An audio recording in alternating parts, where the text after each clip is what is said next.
মহারাজ কি কিছু ভাবছেন? না মানে আপনাকে দেখে খুব স্বস্তি পাচ্ছি না মহারাজ। মনে হচ্ছে আপনি দুশ্চিন্তার মধ্যে আছেন। আমি কি ঠিক অনুমান করেছি মহারাজ? এটা খুব সাধারণ অনুমান গোপাল, এই অনুমান আমরা সবাই করছি। হ্যাঁ মহারাজ, আপনার দুশ্চিন্তার কারণ বলুন, যদি আমরা কিছু করতে পারি। মহারাজের কি তবে মনে নেই হর্ষ? তাই কি মহারাজ আপনি এতই বিমর্ষ? তোমরা সবাই জানো যে এবছর একেবারেই ভালো ফসল ফলেনি, প্রজাদের এবারে যথেষ্ট দুর্দশা চলছে। এই অবস্থায় খাজনা আদায় তো একেবারেই অসম্ভব। ঠিক বলেছেন মহারাজ, খাজনা আদায় এখনো অবধি কিছুই হয়নি। ওদিকে নবাব ক্রমাগত খাজনার জন্য তাগাদা করেই যাচ্ছে, আর তাতেই আমার মনটা কেমন অস্থির অস্থির করছে। মহারাজ, আমার মনে হয় সবার প্রথমে আপনি দুশ্চিন্তা করা ছেড়ে দিন, তাতে মন ঠান্ডা হবে। ঠান্ডা মাথায় অনেক কিছু বুদ্ধি খেলে। আর ততক্ষণে নবাব ডান্ডা হাতে দুধ পাঠাবে নাকি? মহারাজ, গোপালের বুদ্ধিশুদ্ধি দিন দিন লোপ পাচ্ছে বলেই আমার বিশ্বাস। ব্যাস, এই শুরু হলো মন্ত্রীর চতুর কথা। মন্ত্রীমশাই নিশ্চয়ই মহারাজের দুশ্চিন্তা দূর করবার জন্য ইতিমধ্যেই অনেক উপায় ভেবে ফেলেছে। সে উপায়ের কথা আমি পরে শুনবো, আগে আমি রাজজ্যোতিষীর কথা শুনতে চাই। তুমি তুমি আমার হাত দেখে কিছু বলতে পারবে রাজজ্যোতিষী?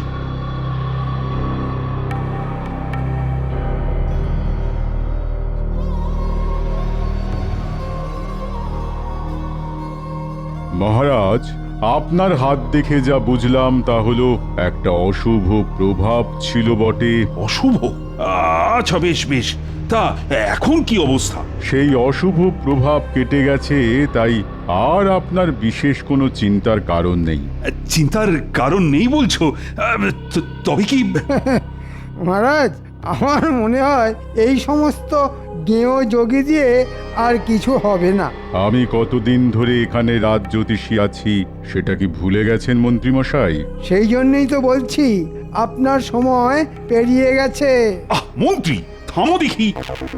মহারাজ, আমি এমন একজন জ্যোতিষীকে চিনি যিনি হলেন ত্রিকালদর্শী। সব কিছু দোষগুণ উনি বলে দিতে পারেন, আর কোনো রকম সমস্যা থাকলে উনি তার বিধান দিতে পারেন। তাই বুঝি? ব্যাটার মতলব ঠিক ভালো ঠেকছে না। আপনি যদি তার সাথে দেখা করতে চান তাহলে তাকে রাজসভায় একবার আনা যেতে পারে। বেশ মন্ত্রী, তবে তাই হোক।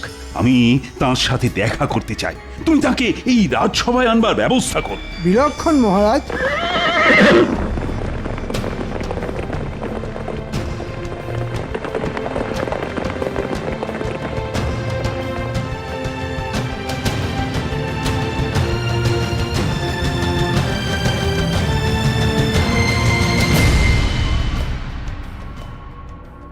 মহারাজের জয়। হ্যাঁ, নবাবের দূত। দেখেছেন মহারাজ, জ্যোতিষী বলল যে আপনার অশুভ প্রভাব কেটে গেছে, অথচ দেখুন নবাবের দূত এসেছে।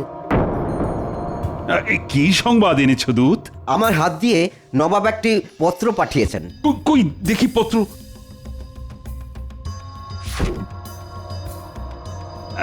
তুমি এখন যেতে পারো দূত। নবাবকে আমার কুশল জানিও।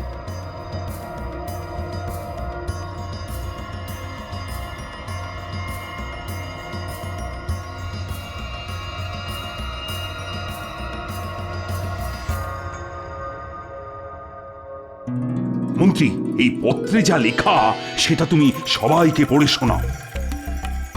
পত্রে লেখা আছে, নবাব আগামী সপ্তাহের শেষে এবছরের সেরা আবিষ্কারের জন্য উদ্ভাবনীশ্রী পুরস্কার স্বর্ণস্মারক দেবেন। সাধু সাধু সাধু। যে রাজ্য সেরা হবে পুরস্কারের সঙ্গে সঙ্গে তাদের সমস্ত খাজনাও মুকুব করা হবে। বাকি রাজ্যগুলির খাজনা দ্বিগুণ করা হবে। আবিষ্কারের বিষয়বস্তু এই সপ্তাহের মধ্যে নবাবকে জানাতে হবে। শুনলে তো সবাই, আমি না বড়ই অসহায় বোধ করছি। সবাইকেই ভাবতে হবে আবিষ্কার বলে সবকিছুর দায় বিজ্ঞানীর, আর বাকিরা নাকে তেল দিয়ে ঘুমোবে। এমনটা কিন্তু চলবে না। বুড়ো রাজা এবার সত্যি সত্যি বিপদে পড়েছে। দেখি এই সুযোগে কিছু কামিয়ে নেওয়া যায় নাকি।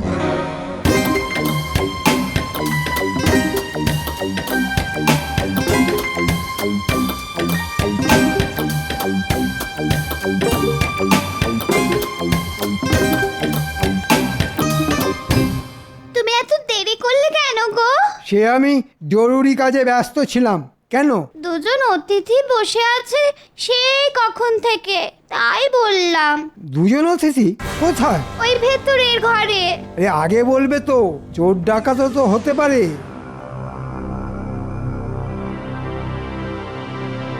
আপনারা কারা ঠিক চিনতে পারলাম না তো। আমি খাম্বাজ রাজ্য থেকে আর ইনি বর্ধমান রাজ্য থেকে এসেছি। আমরা খুব বিপদে পড়েই এসেছি। একমাত্র আপনি পারেন আমাদের বিপদ থেকে উদ্ধার করতে। সেটা কিরকম? আগে ওই আমাদের দেশে ওই আপনার কৃষ্ণনগরের মতো বিজ্ঞানী নেই, তাই নবাবের শর্ত রাখবার জন্য আমাদের কিছু আবিষ্কার করে দিতেই হবে। আমরা নিশ্চিত সেই আবিষ্কার পুরস্কার পাবেই।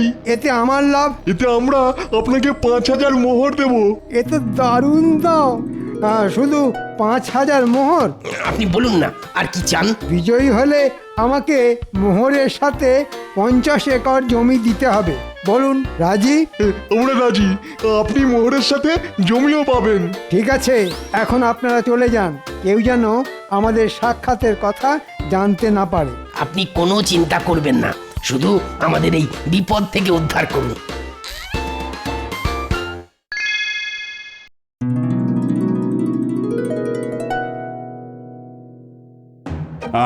কাল আমি তোমাদের সবাইকে বলেছিলাম নবাবের পত্রের বিষয়টি চিন্তা করতে। তা আমি জানতে চাই তোমরা নতুন আবিষ্কার নিয়ে কেউ কিছু ভেবেছো কিনা। মহারাজ, আপনি কোনো চিন্তা করবেন না। আরে চিন্তা করি কি আর সাথে, বিজ্ঞানীকেও তো রাজসভাতে দেখছি না। বিজ্ঞানী এখন ভীষণ উদ্যমে নতুন জিনিস আবিষ্কার করছেন, তাই সকাল থেকে উনি আদার জল ছাড়া আর কিচ্ছু খাননি। চত্ব সব। বিজ্ঞানী একটা নয়, একসাথে দুটো আবিষ্কার করে নবাবকে মুগ্ধ করবেন। বলো কি? নিশ্চিন্ত থাকুন মহারাজ, পুরস্কার কৃষ্ণনগরী ছিনিয়ে নেবে, কারণ এরকম আবিষ্কার আগে হয়নি। একটাতে 10 বছর বয়স কমবে আর একটাতে 10 বছর বয়স বাড়বে। এ তো দারুণ ব্যাপার মহারাজ। আমাকে আজকাল অনেকেই বুড়ো বলছে। যদি 10 বছর বয়স কমে যায় তাহলে খুব ভালো হবে। আগে কৃষ্ণনগর বাঁচুক, তারপর দেখা যাবে। তা বেশ গোপাল, বেশ। তোমার কথায় আমি কিছুটা আশার আলো দেখতে পাচ্ছি। বেশ বেশ, এটাই আমার সুযোগ। ছিনিয়ে নেব আমি বয়স বাড়া কমার আবিষ্কার, আর তারপর কয়েক হাজার মোহর। শোন, তোদের দুজনকেই বলছি, খুব সাবধানে কাজ করতে হবে। আজ রাতে বিজ্ঞানীর ঘর থেকে আবিষ্কার চুরি করতে হবে, আর কাল জ্যোতিষী সেজে মহারাজের সামনে যেতে হবে। কিন্তু আমরা কি বলবো মহারাজের কাছে? শোন, মহারাজের সামনে শুধু অঙ্গভঙ্গি করবি, কোনো কথা বলা যাবে না, তাহলে ধরা পড়ে যেতে পারিস। যা, আজ রাতের কাজ কর। ওই চুরিটা তোরা বেশ ভালোই পারিস।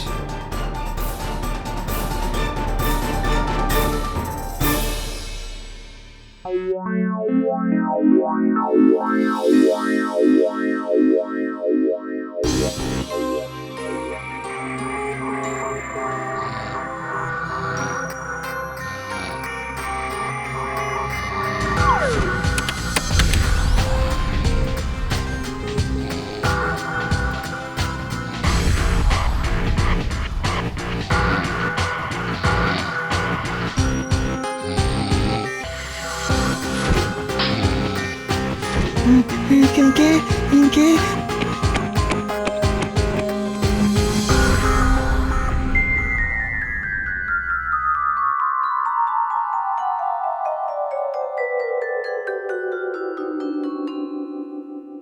কি সর্বনাশ মহারাজ, এখন কি হবে?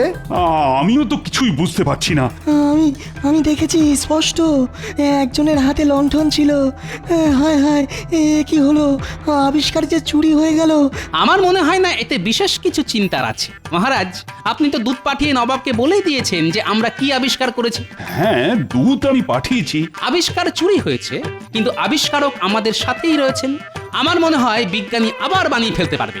আজ্ঞে মহারাজ, আমি আবার বানাতে পারবো। যাক বাবা, তাই যেন হয়। মহারাজের জয় হোক, নবাবের দূত এসেছেন। দূত? আচ্ছা আচ্ছা, পাঠিয়ে দাও।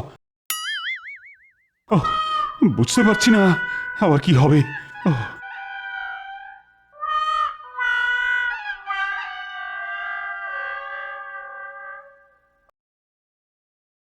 মহারাজ, নবাব বলে পাঠিয়েছেন যে কৃষ্ণনগর যে আবিষ্কারের কথা বলে পাঠিয়েছে সেটা ইতিমধ্যেই খাম্বাজ আর বর্ধমান রাজ জানিয়েছে।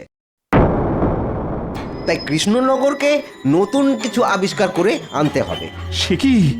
বেশ বেশ, তাই হবে তাই হবে। তুমি এখন যেতে পারো। হ্যাঁ। কি সর্বনাশ, এখন কি হবে? আরে হাতে তো মাত্র 5 দিন। উফ, নবাবের যে কি খেয়াল হয়। বিজ্ঞানী, ও বিজ্ঞানী, তুমি বলো না এই 5 দিনে নতুন কোনো আবিষ্কার করতে পারবে? মহারাজ, আপনি তো সব জানেন। আপনি তো জানেন যে একটি আবিষ্কার করতে কত পক্ষ লেগে যায়, সেখানে মাত্র 5 দিন। আমি পারবো না মহারাজ, আমাকে ক্ষমা করবেন। ও গোপাল, তুমি আমার একমাত্র ভরসা। কিছু কি উপায় আছে? আমাকে একটু ভাবার সময় দিন মহারাজ। আরে আরে ভাবতে গেলে সময় তো লাগবে। কি ব্যাপার প্রহরী? মহারাজ, দুজন সাধু বাবা এসেছেন। সাধুরা বাইরে কেন মহারাজ? এ হলো আমার সেই ত্রিকালদর্শী জ্যোতিষী। সে কি? নিয়ে এসো মন্ত্রী।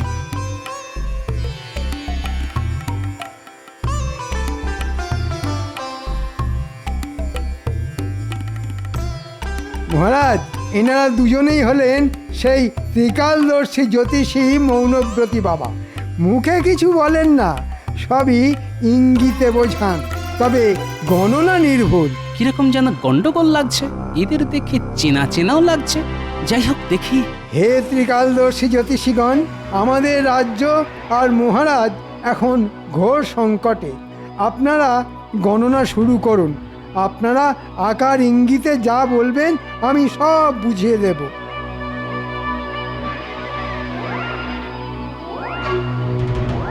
রাজ্যের ওপর ঘোর অমঙ্গল নেমে আসছে মহারাজ, ঘোর অমঙ্গল।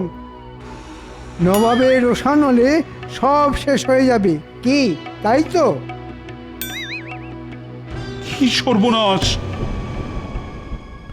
রাজাকেও বার্ধক্য গ্রাস করেছে, তার পক্ষে রাজ্য রক্ষা করা সম্ভব নয়। সে কি হে জ্যোতিষীগণ, এর থেকে বাঁচার কি কোনো উপায় নেই? আছে বা একটু বলুন।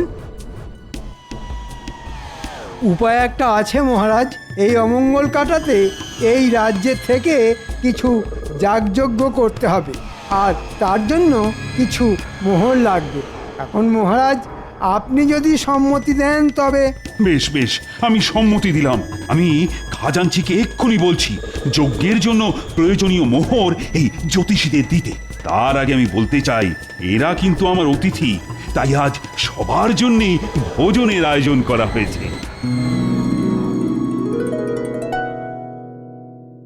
বাহ বাহ বাহ, ত্রিকালদর্শী সাধু বাবারা দেখছি মাছের মুড়ো খাওয়া বেশ ভালোই রপ্ত করেছে। কি ত্রিকালদর্শী সাধু বাবার দেখি নকল গোঁপ খুলে গেছে। বুঝেছি, রাজাকে বলে এক্ষুনি মন্ত্রীর কারসাজি ফাঁস করে দেওয়াটাকে ঠিক হবে? না, বলাটা ঠিক হবে না। রাজা নিজেই এখন নবাবের দুশ্চিন্তায় ডুবে আছে। মন্ত্রীমশাই, তোমার ত্রিকালদর্শী সাধু বাবার কিন্তু নকল গোঁপ খুলে গেছে। চুপি চুপি তোমাকে বললাম, আর কাউকে বলিনি।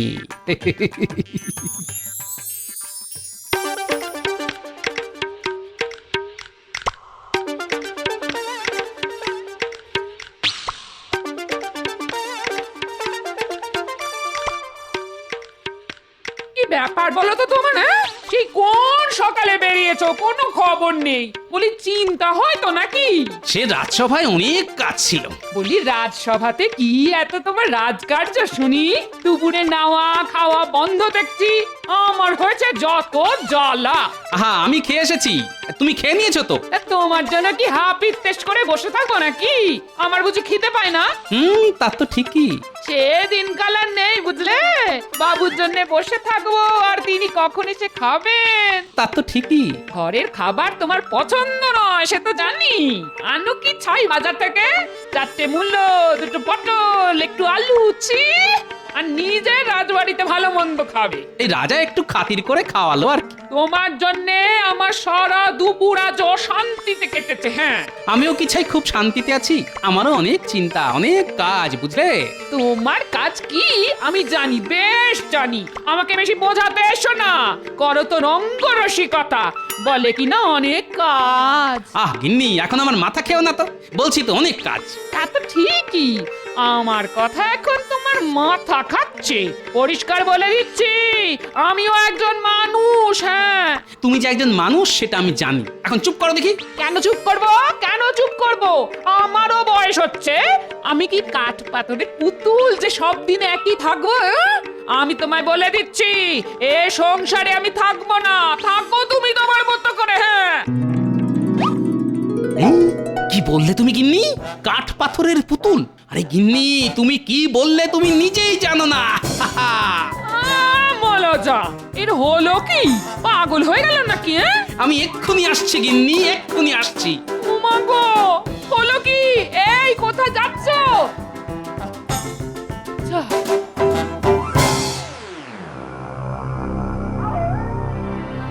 কাজটা ভালোই ভালোই হলো বটে, তবে মজুরিটা একটু বেশিই পড়লো। কিছু তো করারও নেই, হাতে যে সময় বড় কম।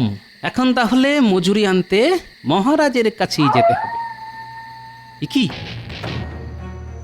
তুমি কিছু জানো না কিন্তু গোপাল, যা দেখেছো ভুলে যাও। মন্ত্রীমশাই, আপনি ভালো করেই জানেন যে ভুলতে গেলে মোহর লাগে। আমি সেটা বুঝেছিলাম। এই নাও তোমার ভাগের মোহর। ব্যাস, আমি সব ভুলে গেলাম মন্ত্রীমশাই।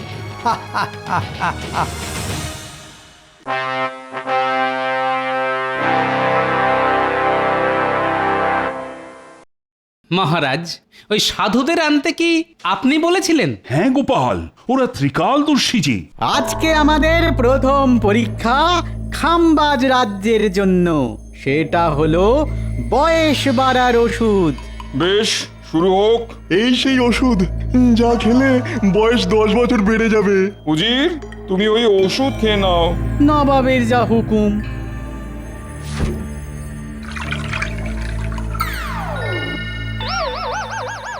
ও যে বাবা, আমি এত বুড়ো হয়ে গেলাম। 10 বছরে আমি যে ভীষণ বুড়ো হয়ে গেলাম নবাব বাহাদুর।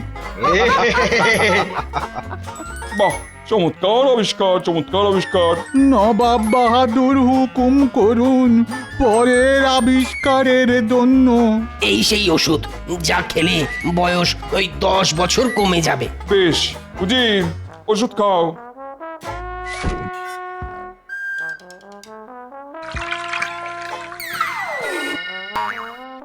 চমৎকার, চমৎকার।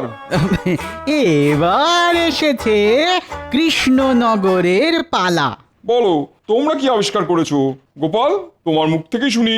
আপনার দেওয়া শর্ত অনুযায়ী আমরা এমন জিনিস আবিষ্কার করেছি যা আপনার বয়স বাড়াবেও না, কমাবেও না। আপনি যেমন আছেন সারা জীবন নিজেকে ঠিক এইভাবেই দেখতে পাবেন। কই কই দেখাও সেই আবিষ্কার।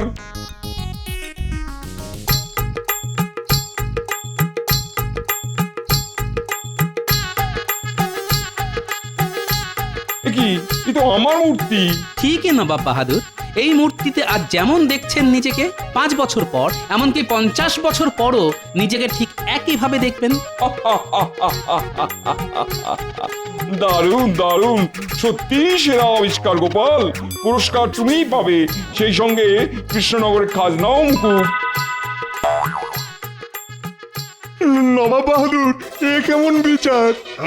আমরা এত দারুণ সব জিনিস দেখালাম, আর গোপাল ওই মূর্তি বানিয়ে প্রথম পুরস্কার জিতে নিল। তোমাদের যে আবিষ্কার, সেই আবিষ্কার কৃষ্ণনগরও করেছিল, কিন্তু আগে না জানানোর জন্য আমি সেটা বাতিল করি। তবে গোপালের আবিষ্কার সত্যি অভিনব। কিন্তু কৃষ্ণনগরের মন্ত্রী আমাদের 5000 মোহরের বিনিময়ে এই আবিষ্কার দিয়েছেন। এখন সেও গেল, সঙ্গে দ্বিগুণ খাজনাও দিতে হবে। এরপরে মন্ত্রী আমাদের থেকে জমিও চেয়েছেন। এ কি কৃষ্ণচন্দ্র, তোমার মন্ত্রী তো দেখছি জোচ্চোর। মন্ত্রী? তবে এই ছিল তোমার মনে? দাঁড়ান মহারাজ, এখনো তো দেখার বাকি।